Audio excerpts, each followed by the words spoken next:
வணக்கம். இன்னைக்கு நம்ம பார்க்க போகிறது 6th ஸ்டாண்டர்ட் தமிழ் நியூ புக்கில் இயல் 2 சிறகின் ஓசை.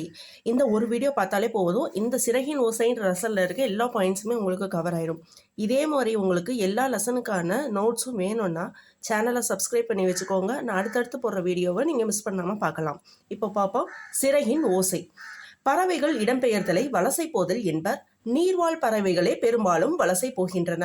பறவைகள் இடம்பெயர்தல் என்ன சொல்றாங்க? வலசை போதல் அப்படின்னு சொல்றாங்க. பெரும்பாலும் எந்த பறவைகள் வலசை போகுது அப்படின்னு பார்த்தோம்னா நீர்வாழ் பறவைகள் தான்.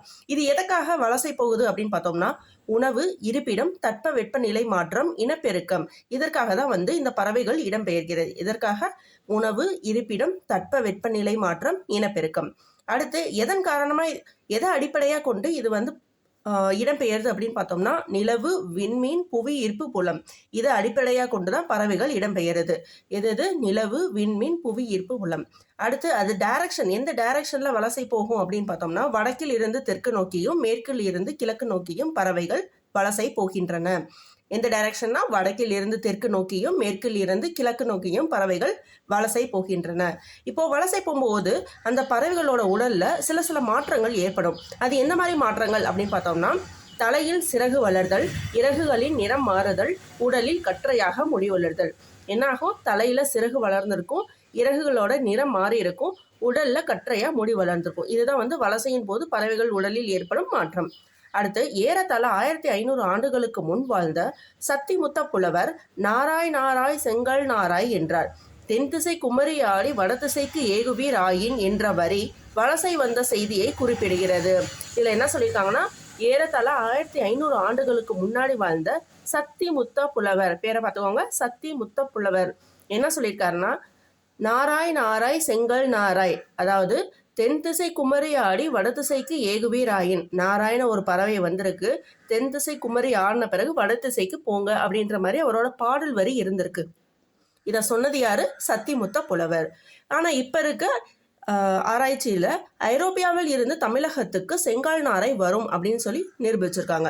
ஐரோப்பாவில் இருந்து தமிழகத்துக்கு செங்கால் நாரை, பறவை பேர் பார்த்துக்கோங்க, செங்கால் நாரை வரும் அப்படின்னு நிரூபிச்சிருக்காங்க.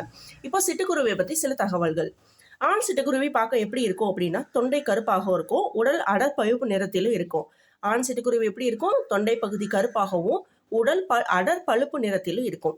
இதுவே பெண் சிட்டுக்குருவி பார்த்தோம்னா உடல் மங்கிய பழுப்பு நிறத்துல இருக்கும். பெண் சிட்டுக்குருவி உடல் மங்கிய பழுப்பு நிறத்துல இருக்கும். இது கூடு கட்டி வாழும் பறவை, நம்மளுக்கு தெரிஞ்சதுதான். இது என்ன பண்ணும்? கூடு கட்டி தான் வாழும்.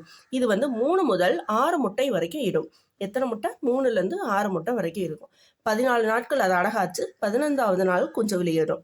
14 நாட்கள் அடைகாத்து 15வது நாள் குஞ்சு வெளிவரும். சிட்டுக்குருவி வாழ முடியாத இடம் அப்படின்னு கேட்டாங்கன்னா அது துருவ பகுதி.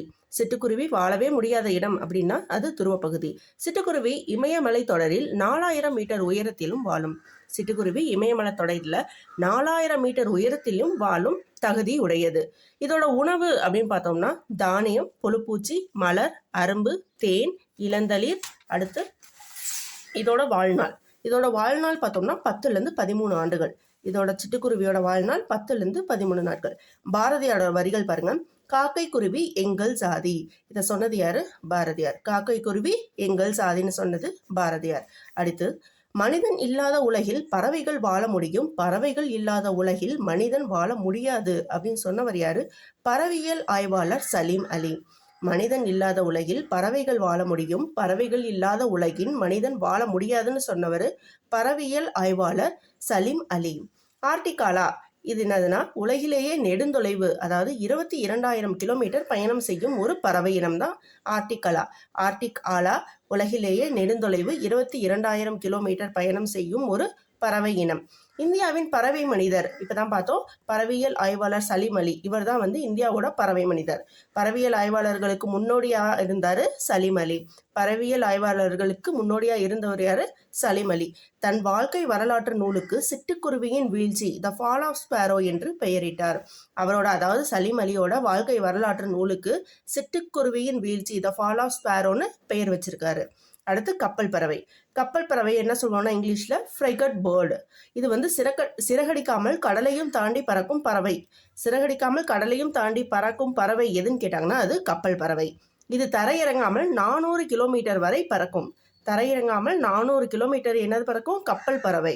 இதை வந்து எப்படி சொல்லுவாங்கன்னா கப்பல் கூளைக்கடா, கடற்கொள்ளை பறவைன்னு இதை சொல்லுவாங்க. கப்பல் கூளைக்கடா, கடற்கொள்ளை பறவைன்னு இதை சொல்லுவாங்க. இப்போ பறவையை பற்றிய படிப்பு என்னதுன்னு கேட்டாங்கன்னா ஆர்னித்தாலஜி. இங்கிலீஷ்லையும் கொடுத்துருக்கேன், தமிழ்லையும் கொடுத்துருக்கோம், பார்த்துருக்கோங்க. பறவையை பற்றிய படிப்பு ஆர்னித்தாலஜி. உலக சிட்டுக்குருவி நாள்னு எதை நம்ம கொண்டாடுறோம்னா மார்ச் 20. உலக சிட்டுக்குருவிகள் நாள் இது மார்ச் 20. அடுத்து புக் பேக் தான். தட்ப வெப்பம் எப்படி பிரிப்போம்? தட்பம் கூட்டல் வெப்பம். தட்ப வெப்பம் எப்படி குறிப்போம்? தட்பம் கூட்டல் வெப்பம். வேதி உரங்களை எப்படி பிரிப்போம்னா வேதி கூட்டல் உரங்கள். வேதி உரங்கள் எப்படி பிரிப்போம்? வேதி கூட்டல் உரங்கள். தரை இறங்கும் எப்படி பிரிப்போம்னா தரை இறங்கும். இந்த பார்த்துக்கோங்க, தரை இறங்கும். வழித்தடத்துக்கு வழித்தடம் இது வரும். வழித்தடத்துக்கு வழித்தடம், வழி கூட்டல் தடம், வழித்தடம். சிட்டுக்குருவி வாழ முடியாத பகுதி நம்ம பார்த்தோம், துருவ பகுதி. அதே மாதிரி மிக நீண்ட தொலைவு பறக்கும் பறவை எதுன்னு கேட்டாங்கன்னா ஆர்டிகலா. இந்த இடத்துல ஒரு கன்ஃபியூஷன் வரும். ஏன்னா நம்ம வந்து இங்கே 2 பறவைகளை பற்றி பார்த்துக்கோம். ஆர்டிக் ஆலா, கப்பல் பறவை. ஆர்டிக் ஆலா தான் வந்து உலகத்திலேயே நெடுந்தொலைவு பறக்கும் பறவை. கப்பல் பறவைன்னா வந்து சிறகடிக்காமல் கடலையும் தாண்டி பறக்கும் பறவை. கப்பல் பறவையோட மறுபெயர்கள் கப்பல் கூளைக்கடா, கடற்கொள்ளை பறவை. ஞாபகம் வச்சுக்கோங்க. தேங்க்யூ.